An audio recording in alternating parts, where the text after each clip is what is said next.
Cronin Toyota and Cronin Nissan are honored to partner with Proudly We Served, as well as the continued support of our local active and retired military veterans across eastern Indiana.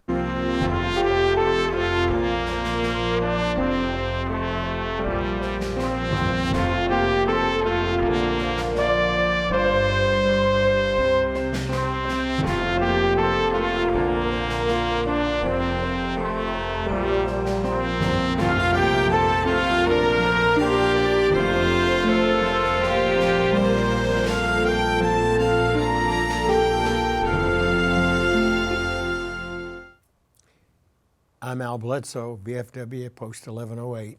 I'm Ron Chappell, chaplain for Vietnam Veterans 777 here in Richmond. And our Greg this morning is Gregory Tucker. And what do you do, Greg? Just intro your position there. Okay. Again, as you mentioned, I'm Greg Tucker. Yeah. I'm the Dayton VA's Community Outreach Coordinator. What I do is create or schedule and participate for us in community activities or community events where we're able to share information with veterans who are unenrolled or family members who may have veterans who may not actually know about the Veterans Health Administration. Right. So you're just kind of really all over. I mean, we're pleased to have you this morning to talk about affairs at the Dayton VA, what we can do to improve our relationship with the way a VA does stuff, and how we can talk to veterans about outreach, how they can get in touch with the right people. So I think that's really important, and that's why I'm glad he considered coming over again today. So tell us what you've been doing. What have you been up to? Well, since the last time I was here on your program, which I have to admit, this is a great show. Well, as a lot of veterans get valuable information. What we are right now, we've been doing quite a number of things. As many of you may know, that the restrictions have been reduced, so that enables us to get out more. So we've actually been doing a lot more person-to-person, in-person events right there. Recently, I was up in Springfield at a Vietnam Veterans Memorial service. And we've also been doing quite a bit of untraditional outreach, and that is we've been utilizing a podcast where we ask veterans to come on and share their stories as far as how they joined, what was some of the motivations or inspirations that enabled them to join the military. And after they got out, what other community service that they performed, and how they came about utilizing the Dayton VA and their experience with the Dayton VA. We've had the Ivy Tech people from community college. They're just around the corner, if you will, from IU. And what we're trying to do there is to kind of build a little bit of a bridge of people getting involved more in Veterans Affairs.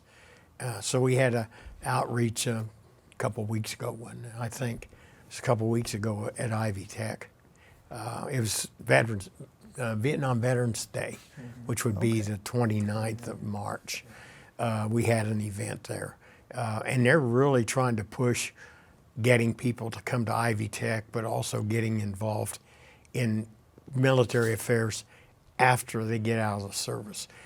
Because we're not only having a problem with younger guys stepping it up, I think that we need to have people like you that are willing to give time and effort and energy to doing an outreach where you're actually going out, if you will, going out to the people.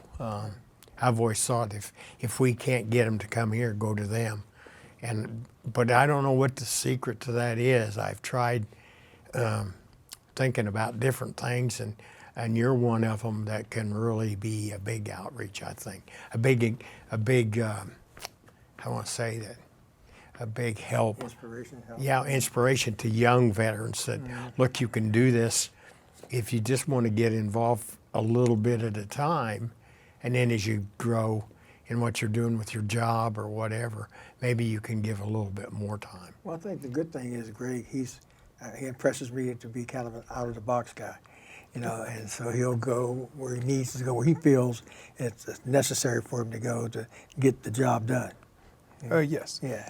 And to speak of Ivy Tech, the last year we did participate as far as in an event that they had. Their student union provided a Veterans Day, like a veterans event where a lot of services, community-based services were there, and we participated. And we look forward to coming back again this year. Yeah. Well, we're trying to, or I've put it out there that what we'd like to do, because Veterans Day coming up, that's just, it seems like a long time, but it's just actually next month.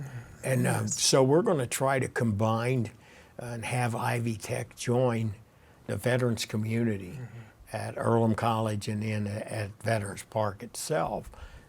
That would be a good time for you to come if you can and share some of the outreach that you have to do and what the secret is to getting young guys involved in Veterans Affairs, if you will. And I think that it's really, it's not a secret. It's just helping them become aware.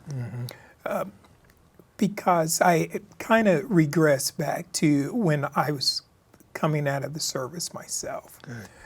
Immediately, you're at a place where you may feel that I don't need the service right now because youth has its benefits right there. That you may not have a need for the service right there, or there may still be a sense of, well, if I call upon the VA or use these services, I may be taken away from someone else who really need the services more than I do, or that, I just don't think that I may be able to get those services because I wasn't wounded, or I didn't go on to the battlefield, for instance. And that's where we help them understand that, as a veteran, we recently had a interview as far as with a Navy vet. And one of the things that he really brought back home, and that is when you enlist in the United States military, no matter which service it is, that you put your name on that contract, and it says that if needed, you're willing to make the ultimate sacrifice in order to defend the country. And in doing so, there's an agreement that's made between you and the nation, and that is when you're needed, that you're going to serve, and when you have a need, the nation will be there for you. Yeah. So we just want them to know that you're not taken away from someone else, and you're not getting anything that you did not serve or earn. Yeah, that's one of the things we talked about early on another program, is the absence of knowledge when you get out. When you process out, there's nobody that tells you, well, there's a VA service officer or whatever, in your area, where they're located, that kind of thing. So you're kind of like, you're just there. Yes. Well, I think guys like him, though, I got out a long time ago, but we didn't have, or I can't remember anyway, any type of veterans outreach, any type of, but we were kind of scorned a little bit more than we were really Vietnam where era, anybody really tried to help. Yeah.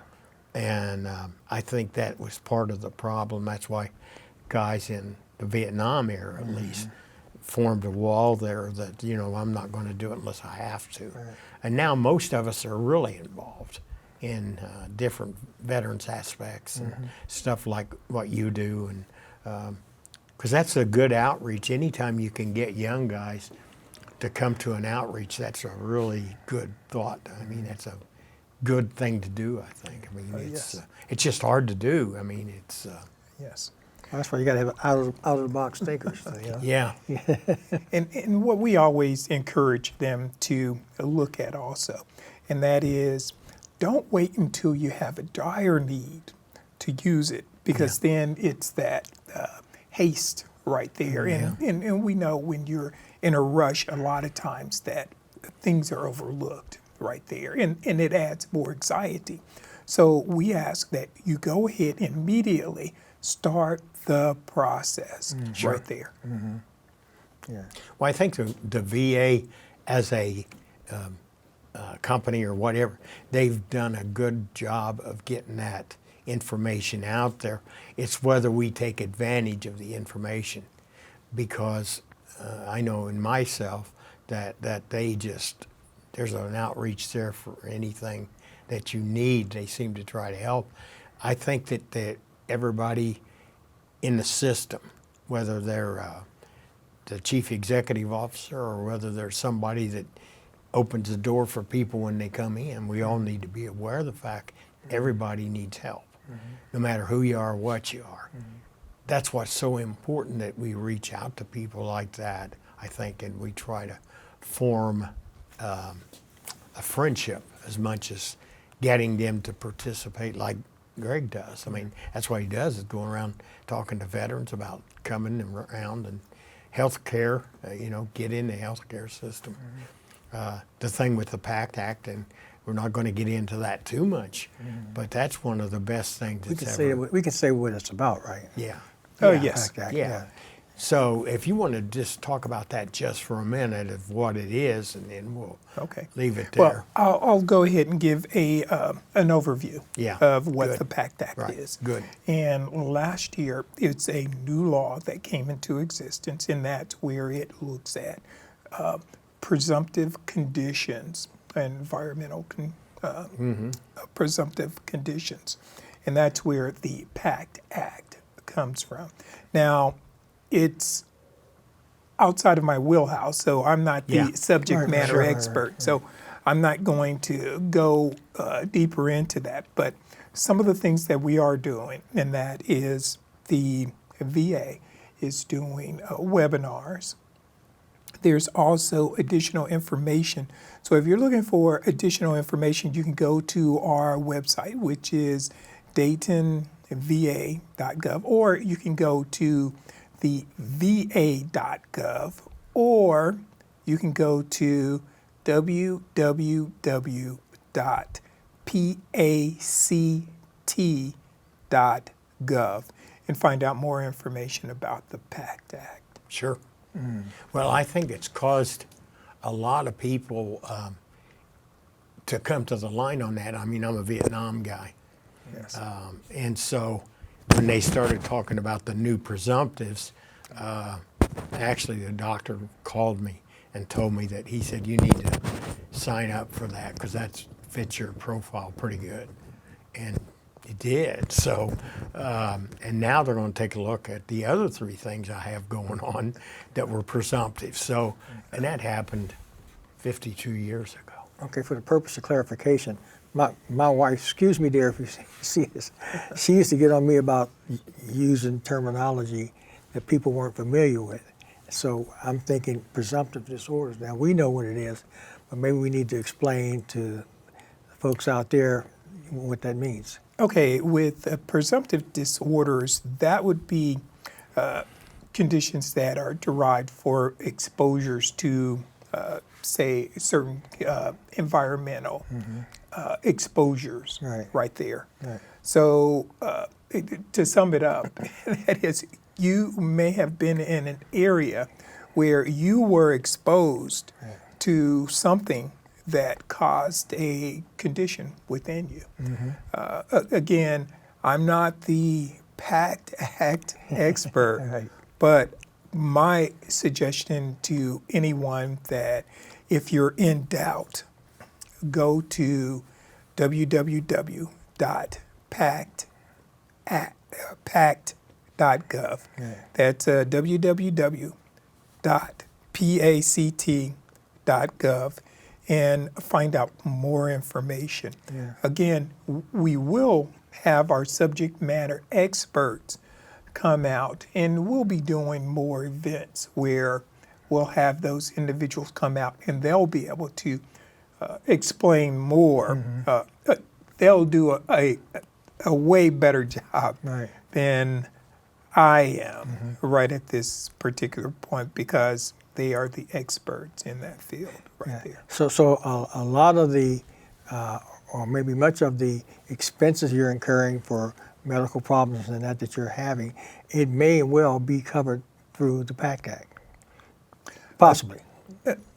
Possibly. It's worth checking it out. It's worth checking worth out. checking it out. I would suggest that it is worth checking out Yeah. right there. Yeah. Because one thing that we always want to stay away from, and that is that we don't want to put anything out there that unless we have someone or Right. can actually follow through on that right there. So again, you want to go to the source in order to really get that information right there. But again, if you're not enrolled, if you're looking at this program and you're a veteran or you're a family member of a veteran who's not enrolled at the Dayton VA Medical Center, then you want to take that first step, and that is that start the process with enrollment. And then we'll go from there. But that's the beginning of that journey right there. And if you have any questions, if they have any questions, they can always reach out and contact me directly. And that number is 937-262-2195. Again, 937-262-2195. Yeah.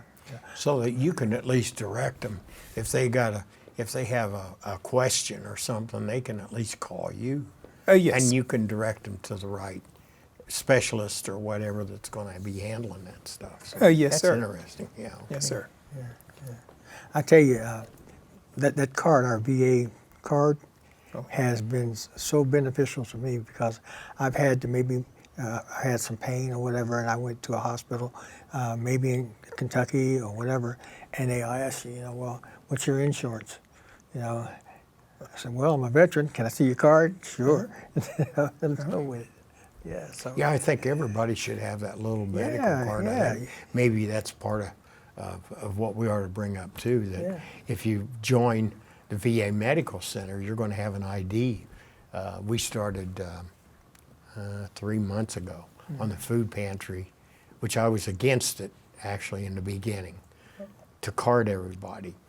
And I thought, man, alive, just guys will rebel over that. Well, it didn't. It grew it. Oh. So now we can't deal with it. But that's how enthusiastic veterans are to show their card. And now, when we have that food pantry, when I get there, they're holding that card up. Yeah. Because they know that they got to have that card to get in. I think that's all right. I was a pro card guy. Yeah. Okay, and when that whole discussion was going on, because there are people who will take advantage of stuff like that. They'll just pull up and let you load their cars up, Yeah. and go on about your business, and then we have a veteran pulls up and, hey, we're out of. So if we wanted to form an event, if you will, with what you do in Dayton as far as outreach and everything, how do we go about that? How can we tell the audience how we can do that? And then maybe we can schedule an event where we can just have something, rather than the program, just have something that we can just do, if you will, at for Memorial Day or something. Well, that we can get people involved. And that's So, a great question right there. And that is, if there's a community event and you feel that it's aligned far as with the Dayton VA and it really is focused on serving veterans, then I would ask that you email me directly to let Okay. me know about the event. If there's a flyer or a contact information or any information on the event, just email me. And I don't think my email is going to show up on the screen because it didn't. We didn't go over that. But I can be reached at, if you email me, that's Gregory GREGORY .Tucker TUCKER 4 at va.gov. Okay. And another thing, if I can just add also, Sure. and that is with the enrollment process right there. And that is sometimes what will happen is that we'll have someone go through the enrollment process, fill out the application, the paperwork, but do not take that first appointment. So if you have completed the process, the initial process, and have not yet made that first appointment, I ask that you do Get on that. it. Get on it. Yeah. Yeah. Well, that makes sense, because you never know. Whatever, maybe something you've been dealing with before you enroll, VA checks it out and finds out it's something that they can handle. Less expenditures out of your pockets. yeah. And less We've been hassle. putting information in the food boxes every month that the girls give us. I don't know. It's the care nurses and stuff like that. It's stuff that helps them if they've got a veteran that they need to go see, because some of the veterans population is getting old enough that the nurse actually will go to their house or something. And that's a kind of a new program I think the VA's actually got. You can get care like that, not you don't necessarily have to go to a nursing home. You can get home care. I guess that would be the word. Well, the VA is constantly coming up with new, innovative programs, Sure. especially where it comes to addressing the needs of the veterans.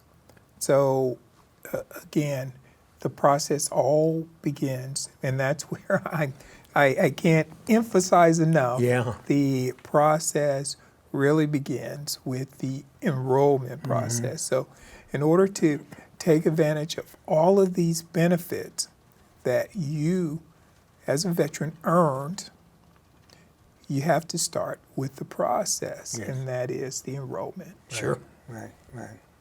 So I'm a new soldier, military person. Just got out, just for illustrative purposes. I'm a new guy, and I don't know what to do. I've got a lot of stuff going on in my life, trying to get resituated in the civilian community, which I'm assuming may be a bit hostile to me. At least it was in our era. Yeah. But so, what would I do? Would I try to find you and Well, ask for help, or Well, the first process I would suggest, and that is go to the VA. Start there first. Go to the VA. And that would be if you happen to be on, not within the city limits, as far as the main hospital, we also have community-based outreach. Sure. Clinic, outpatient we've clinics. got a great one here. So that would be, if you're in Richmond, start with Richmond. If you're in Middletown, go to the Middletown community-based outpatient clinic. If you're in Springfield, go to the Springfield community-based outpatient clinic.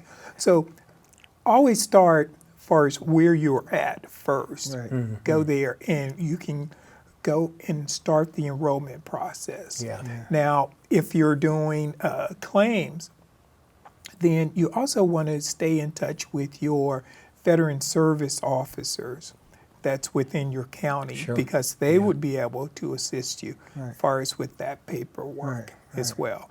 But again, there's a lot of veteran focused services that are available. The only thing that needs to be done, we can't go out and actually make you sign up for it. It begins with you. You have to take charge of that, and you have to say and commit to going through the process.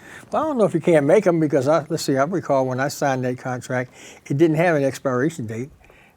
No. No, so I'm still no. on the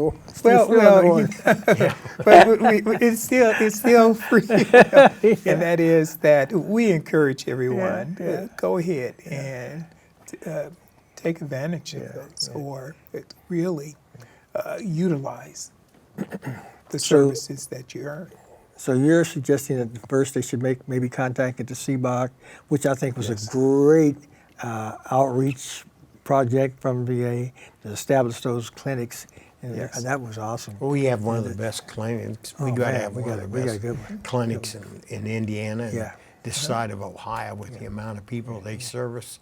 And they always seem to be, everybody seems to like their job. You know what I mean? Yeah. And you can tell if people like their job, they're happy or their attitude's good all the time. And that seems to be, with our CBOC anyway, that seems to play itself out pretty good.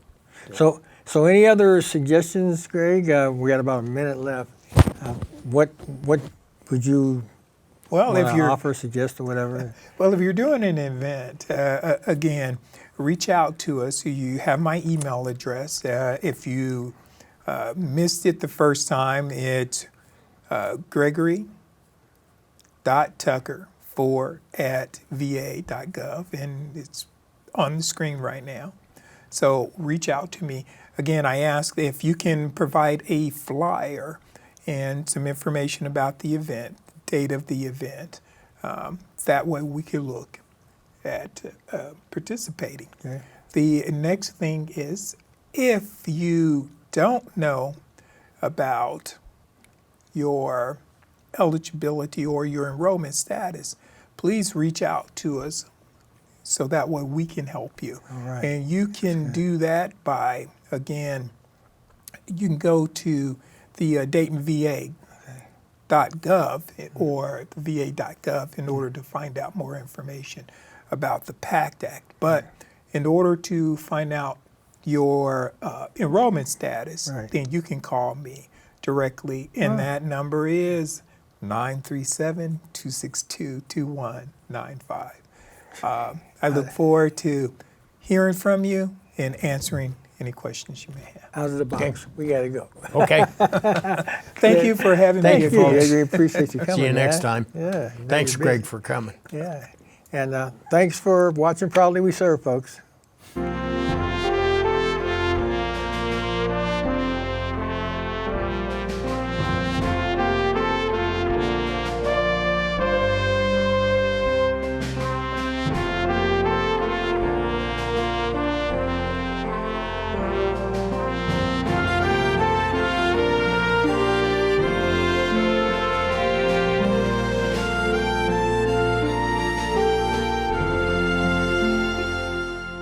Cronin Toyota and Cronin Nissan are honored to partner with Proudly We Served, as well as the continued support of our local active and retired military veterans across eastern Indiana.